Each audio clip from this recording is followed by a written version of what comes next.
agradecerle a Gabriela y a mis compañeras con quienes tengo el honor de compartir esta sesión, este conversatorio durante esta tarde y pues desde luego a todos ustedes. Entonces, efectivamente, como parte de mi trabajo en el Centro de Investigaciones Interdisciplinarias en Ciencias y Humanidades de la UNAM, he venido desarrollando desde el año 2006 una investigación, yo la denomino como una investigación de largo aliento, que tiene el propósito de revisar la relación entre los derechos humanos de las mujeres y la responsabilidad de los medios de comunicación en distintas dimensiones. Entonces, bueno, traigo un resumen en el que intento sintetizar de qué trata esta investigación, los avances que llevamos hasta el día de hoy y lo que me parece fundamental en la agenda de género y comunicación y la importancia que tiene llevar estos temas a la legislación de medios todavía pendiente en México. La siguiente, por favor. Gracias. Bueno, la primera fase de esta investigación consistió en analizar la agenda mediática en torno a la representación de la violencia de género contra las mujeres y las niñas. En este sentido, nos dimos a la tarea de hacer una investigación muy amplia, un mapa que nos diera cuenta en todos los formatos televisivos, radiofónicos, prensa, revistas y portales de internet, de qué manera todos estos medios en nuestro país reproducen distintos tipos y modalidades de violencia de género contra las mujeres y las niñas. En la segunda fase de esa investigación nos metimos a trabajar con audiencias, porque definitivamente, aunque sabemos que no son los medios los que determinan la conducta social, no por sí mismos, pero sí tienen un papel importantísimo en la construcción cultural que nos hacemos de los problemas, incluso de la manera de resolverlos, y entonces trabajamos en ese sentido con audiencias. Hicimos por un lado una encuesta muy amplia, 1.200 informantes, y después nos metimos a trabajar con grupos focales y entrevistas en profundidad. Y la tercera fase de la investigación, que es en la que nos encontramos actualmente, estamos intentando construir un mapa que nos dé cuenta de el acceso y participación de las mujeres en las industrias de comunicación en nuestro país, porque pensamos definitivamente que si tenemos estos contenidos, los que les vamos a compartir ahora en los medios de comunicación, pues que definitivamente hay una vinculación entre esto que vemos en los medios y el poco acceso que tienen las mujeres como propietarias, como directoras, como tomadoras de decisiones en las industrias de comunicación y también como creadoras. La siguiente, por favor. Bueno, ¿por qué los medios de comunicación? Ya lo dije un poco, porque definitivamente tienen un papel importantísimo en la construcción social de las relaciones de género, porque nuestro país definitivamente y en toda nuestra región son un obstáculo para la democracia y para la realización de los derechos humanos de las mujeres, y también porque desde la perspectiva feminista entendemos que constituyen una de las instituciones patriarcales que más poder ejercen para la reproducción de estas formas que discriminan y violentan a las mujeres. Bueno, aquí solamente un dato, y esto es con la investigación que estamos haciendo actualmente. Vamos a ver que cuando hablamos de que los medios de comunicación o el sistema comunicativo en México es un obstáculo para la democracia, aquí lo vemos, el 94% de la televisión en nuestro país está concentrada en dos grupos, que son Televisa y Televisión Azteca. Es decir, más de 500 titularidades de concesiones de estaciones de televisión en México son de alguna de estas dos empresas. En el sistema de radio sucede algo más o menos similar. El 70% del espectro pertenece a tan solo 10 familias, y aquí vamos a ver esta figura del padre, del patriarca, que controla un número importante de estaciones a título de la familia, y que al momento de que este patriarca muere, pues le hereda a sus hijos, y vamos a ver estas cláusulas que colocan sobre la titularidad de las estaciones que heredan a las hijas. También, pues un dato importantísimo, de acuerdo con la encuesta nacional de consumo cultural en nuestro país, el 97% de la población en México se informa o se entretiene a través de los canales de Televisa o Televisión Azteca, y las niñas y los niños consumen 5 horas diarias de televisión. Insisto, por eso me parece loable, me parece muy importante que nuestras compañeras en este seminario pusieran de relevancia el papel de los medios de comunicación en este tema. La siguiente, por favor. La siguiente. Bueno, la investigación sobre la representación de la violencia contra las mujeres y las niñas en los medios de comunicación encontró como contexto el trabajo que hicimos previamente con la doctora Marcela Lagarde, la publicación de la primera investigación diagnóstica sobre violencia feminicida, y que arrojó datos, me parece, son muy alarmantes, porque nos demuestra la prevalencia no solo de la violencia feminicida en todas las entidades en México, sino además la prevalencia de distintos tipos y modalidades de violencia contra las mujeres, lo cual nos demuestra que la violencia transversaliza la experiencia de vida de todas las mujeres en todos sus ciclos de vida o en al menos alguno. Y esto es lo que nos arroja esta investigación. Debo mencionar que como parte del trabajo posterior que impulsa Marcela Lagarde, está la conformación de esta red de investigadoras por la vida y la libertad de las mujeres, en donde hemos ido dando continuidad a las labores que ella encabezó en la Cámara de Diputados.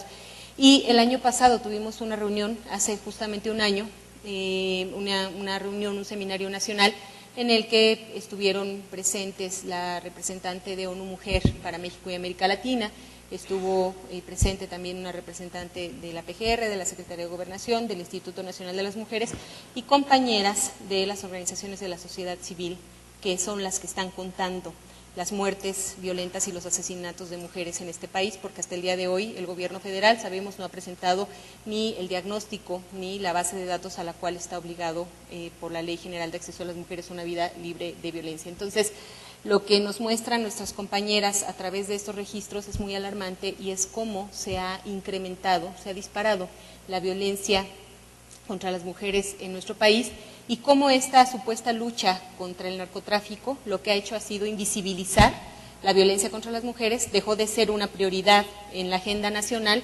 pero eso no significa que las mujeres no estén siendo violentadas, que no sean vulneradas, sino al contrario, ¿no? Un ejemplo, nos decían nuestras compañeras de las organizaciones de la sociedad civil en los estados del norte, que en estos pueblos que son ocupados por grupos de narcotráfico, entran y a quienes están robando son a niñas, a mujeres muy jóvenes, y luego vamos a ver en entidades como Veracruz cómo al mismo tiempo se multiplican los burdeles que son propiedad de funcionarios públicos. Entonces también observamos aquí cómo no podemos hablar por separado de los grupos que controlan el poder en el narco frente a los grupos que controlan las redes de trata y tráfico sexual, sino vamos entendiendo que esta criminalidad patriarcal opera de manera integral. La siguiente, por favor.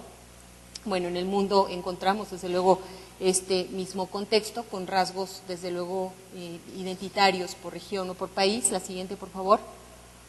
Y bueno, a nivel jurídico contamos con tres instrumentos importantísimos, la CEDAW y Belém do Pará, que son los que nos permiten en México impulsar la Ley General de Acceso a las Mujeres a una vida libre de violencia. La siguiente, por favor. La siguiente.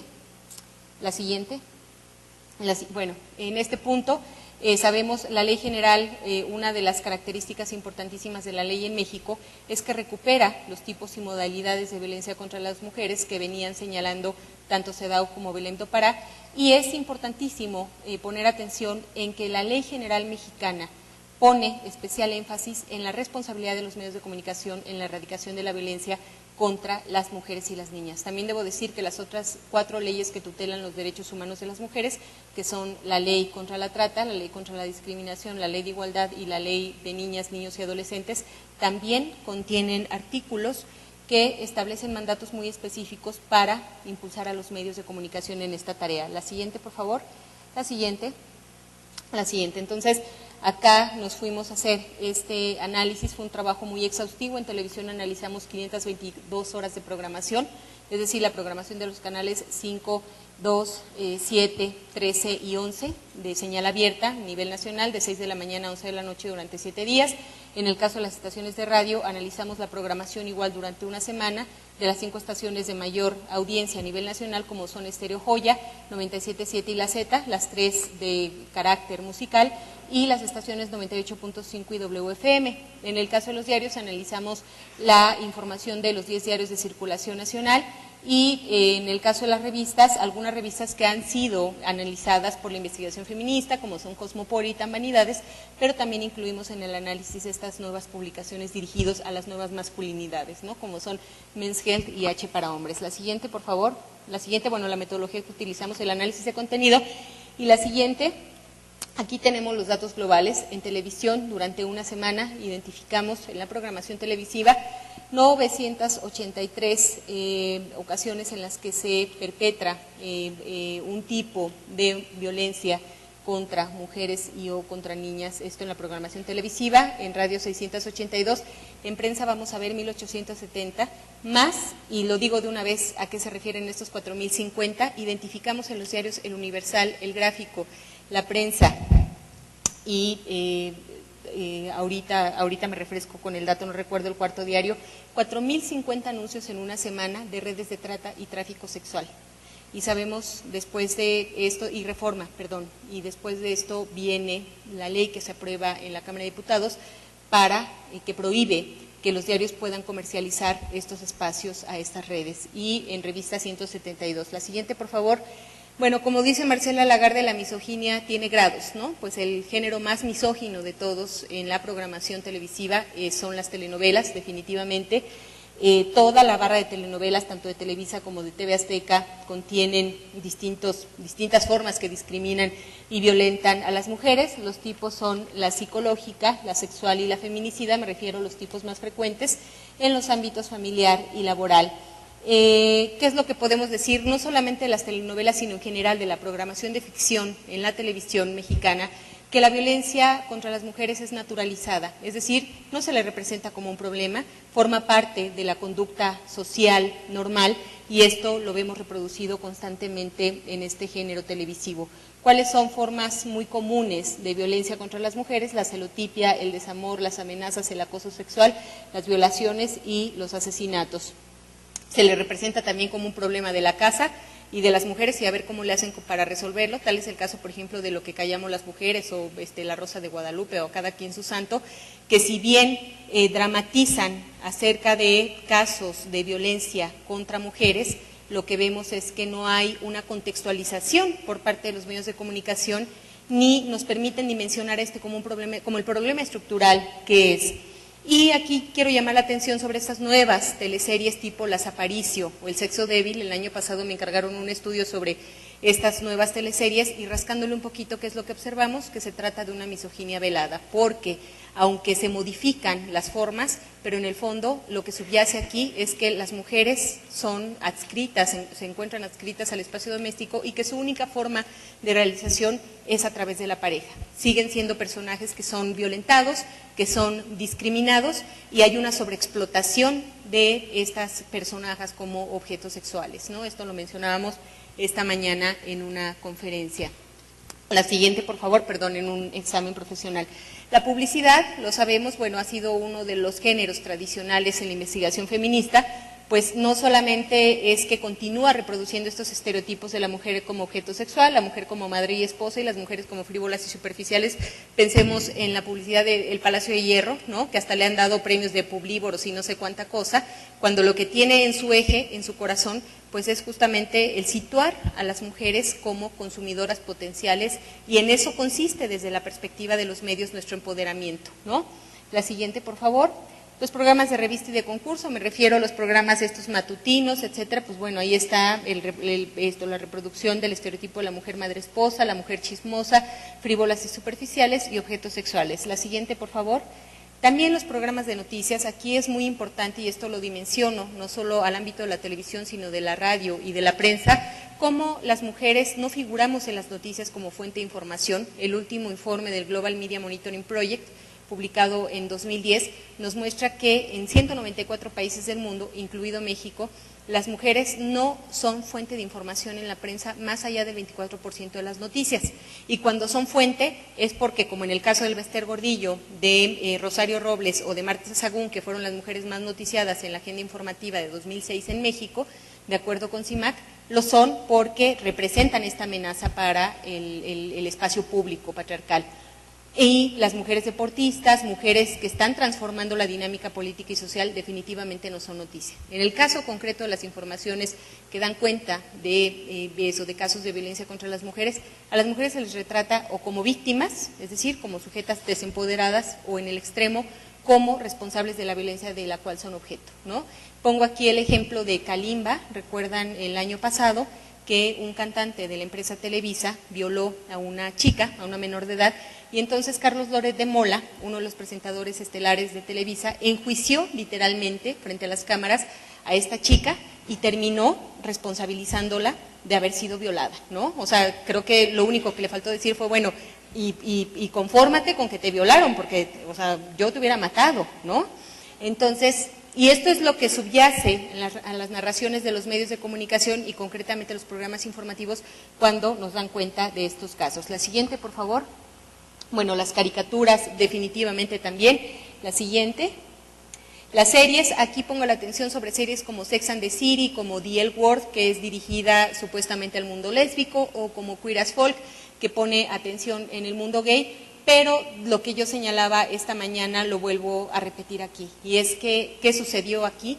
Que las industrias culturales se dieron cuenta en los años 90 de que por su terrible conservadurismo estaban perdiendo las ganancias provenientes de nichos de mercado importantísimos como son la comunidad gay, como son la comunidad lésbica y como son la comunidad de personas que están entre la juventud y la adultez y que tienen cierto poder económico. Entonces, les digo, en los años 90 nos empiezan a hablar de los metrosexuales, pero si le ponemos tantita atención a estas representaciones, a lo que apuntan es a grupos potenciales de consumo, más no a la transformación de las relaciones de género. Entonces, observamos en The L Word, por ejemplo, o en Queer as Folk, no se discuten ahí los temas ni de la agenda gay ni de la agenda lésbica en términos de sus derechos civiles, sexuales, políticos, sino solamente se les ubica como grupos potenciales de consumo. La siguiente.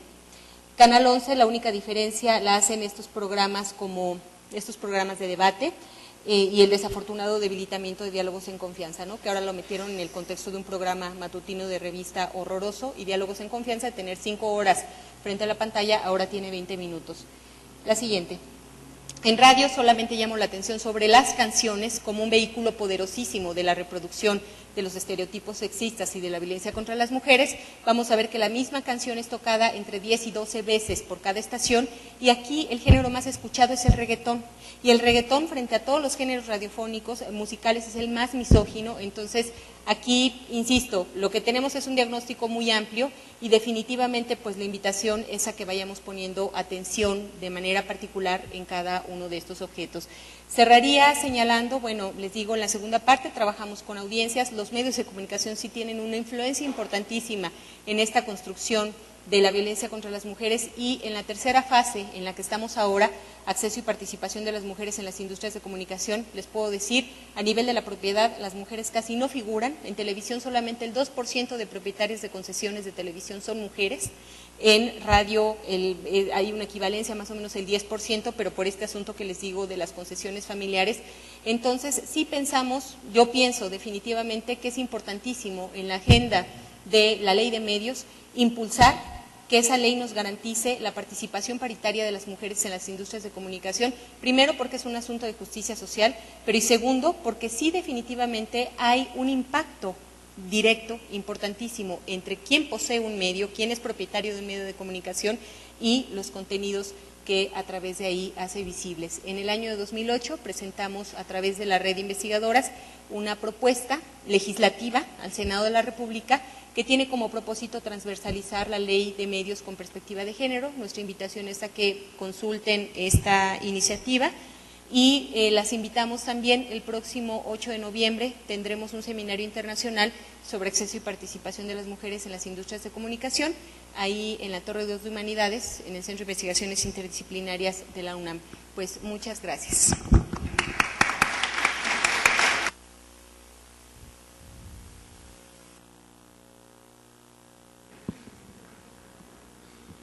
Gracias, Aimé, porque realmente fue exacta. Mire, cumplió con el cometido. Bueno, me va a dar mucho gusto presentar a alguien que hacía muchos años no veía yo y que fue un pilar fundamental cuando yo era directora general del Instituto de la Mujer del DF, primer instituto a nivel nacional, y en donde además de haber hecho la ley para la despenalización del aborto, pude contar con mi compañera de luchas, Olga Bustos, para echar a andar un proyecto de audiencias críticas. Y la que se fletó las audiencias críticas en todas las delegaciones con las mujeres que primero iban a ver la telenovela y al rato llevaban a sus hijas e hijos, y de repente un día me dijo Imelda: oye, Gabriela, en aquel entonces SIAMS, ahora institutos, oye, Gabriela, es que ahora las señoras están trayendo a los maridos, y Olga decía: ¿y ahora qué vamos a hacer con los maridos? Pues que también entren a las audiencias críticas. De parte del Instituto Nacional de las Mujeres, en especial de la Dirección General Adjunta de Comunicación Social y Transformación de la Cultura. Bueno, un poco ya mucho, o no un poco, mucho ha mencionado a Aimé, a quien admiro a través, no la conocía personalmente, pero sí la he leído mucho. Y nos da un panorama muy completo bueno, somero pero completo, yo creo, ¿no? De todo lo que tenemos que hacer desde una institución gubernamental, ¿no? Que creo que es el compromiso. Pero también desde el Instituto Nacional de las Mujeres hemos tratado de visibilizar qué es lo que podemos apoyar. Se reconoce en el Instituto Nacional de las Mujeres que en términos de publicidad pues es difícil entrarle justamente así como está, como lo presentó Aimé. Si el interés de la publicidad es la propaganda, es mantener el patriarcado, son las ganancias económicas, pues difícilmente entraría en una situación el instituto para poder transmitir desde ahí algunas cuestiones diferentes. Quiero reconocer que el instituto también ha hecho lo posible dentro de una cosa muy difícil que son los medios de comunicación. Ante todo este panorama que comentó Aimé, sostenemos, ¿no?, que los creativos de estos anuncios, de toda la publicidad, defienden valores marcadamente patriarcales, como la competitividad, el acceso a las élites a través de consumos, la belleza como objetivo a alcanzar, sobre todo para las mujeres, la asignación de roles, los hombres son acción y las mujeres apariencia, etcétera. De forma que tratan de moldear la percepción que tenemos de la realidad y de la sociedad en que vivimos, a la vez que pretenden reflejar las aspiraciones e ideales de dicha sociedad. La publicidad es por esta razón un molde, un espejo. Dice qué debemos consumir y cómo debemos ser basándonos en algo que ya existe, impone y a la vez proyecta determinados modelos culturales. El discurso de publicidad tiende, por otra parte, a reforzar los estereotipos, los mitos, las ideas que el patriarcado sostiene sobre las mujeres, razón por la cual obstaculiza el avance hacia la construcción de modelos culturales simbólicos y igualitarios. Créanme que el esfuerzo del Instituto Nacional de las Mujeres pareciera muy pequeño ante el mundo que tiene que enfrentar con 2 televisoras, con unos medios de comunicación, en donde además en el suplemento que llevamos y toda esta cuestión, que ha sido también de alguna manera saboteado por donde también estuvimos, ¿no?, en un periódico, es una pelea muy difícil desde el Instituto Nacional de las Mujeres. Sin embargo, pues vamos a hacer alianzas con quien sí se puede. Y las hemos hecho con el Instituto Mexicano de la Radio, en donde nos han abierto espacios, ¿no? Y también sabemos que nos falta mucho por hacer, ¿no? Por eso el Instituto Nacional de las Mujeres realizó un convenio con este Instituto Mexicano de la Radio, y empezó en enero de 2009. Este ha sido renovado en los demás años, en 2010, 2011 y 2012. El objetivo es incidir en diversos contenidos con perspectiva de género en proyectos radiofónicos orientados a fomentar las condiciones que posibiliten la no discriminación, la igualdad de oportunidades y el trato entre los géneros, así como el ejercicio pleno de todos los derechos de las mujeres, para lo cual se han realizado diversos productos radiofónicos. Este convenio tiene como objetivo que ambas instituciones, en el ámbito de sus respectivas competencias, unan esfuerzos y capacidades técnicas para llevar a cabo proyectos radiofónicos. La creación y difusión de contenidos radiofónicos que incorporen el tema de género en los distintos espacios. Como creo que Aimé ya dijo mucho, aunque pudiéramos estar incidiendo, creo que podemos acordar que efectivamente, ¿no?, los medios inciden en el reforzamiento de los roles. Que si los niños pasan 5 horas, ¿no? ¿Cómo compite esa institución con un niño que está en su casa y que lo encierran o que está ahí porque la mamá va a trabajar o porque, en fin, muchas cuestiones? Y, ¿no?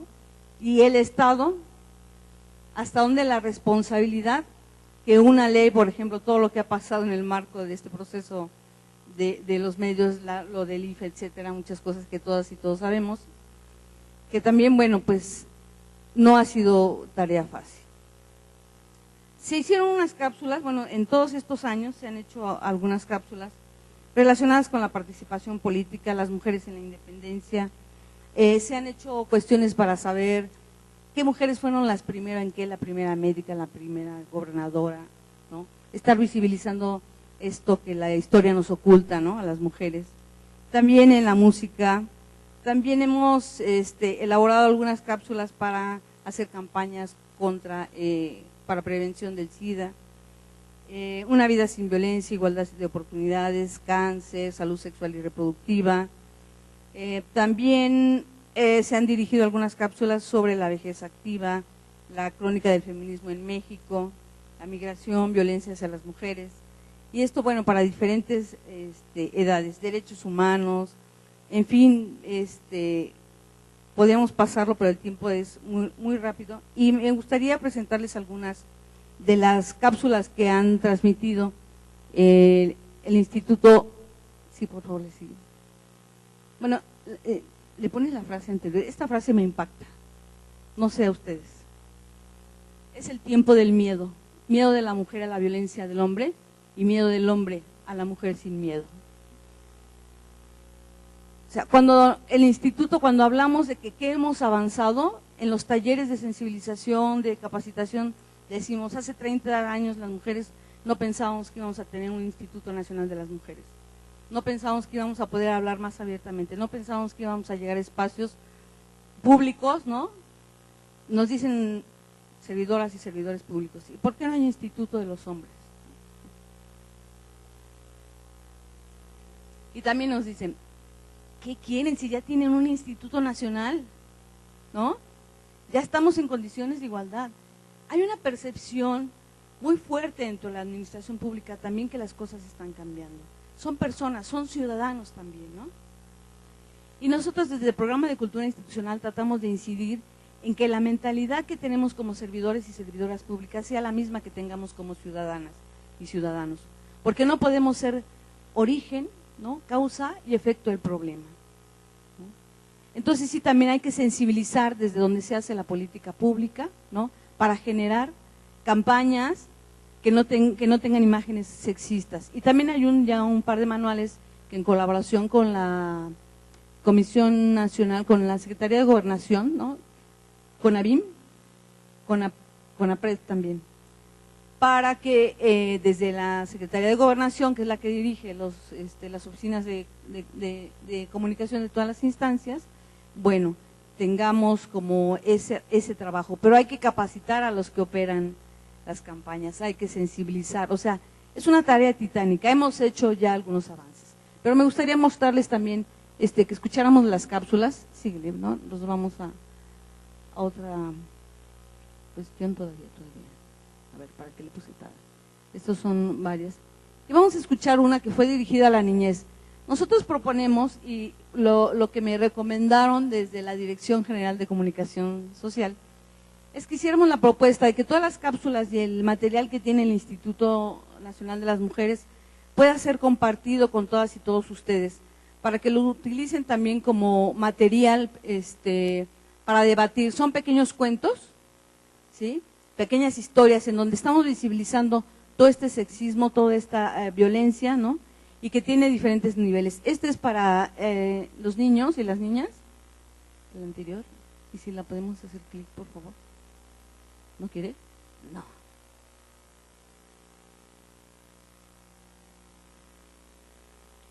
Bueno, entonces nos podemos ir por favor a mi USB.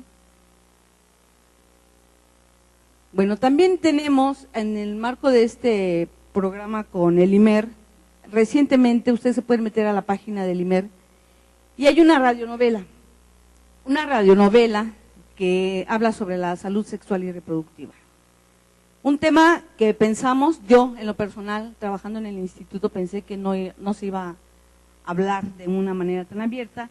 Y este programa, esta radionovela, ya está al aire, empezó en septiembre. Ya me hice bolas con mis papeles. Empezó en septiembre y vamos a escuchar, bueno, ustedes se meten al radio también. Es esa.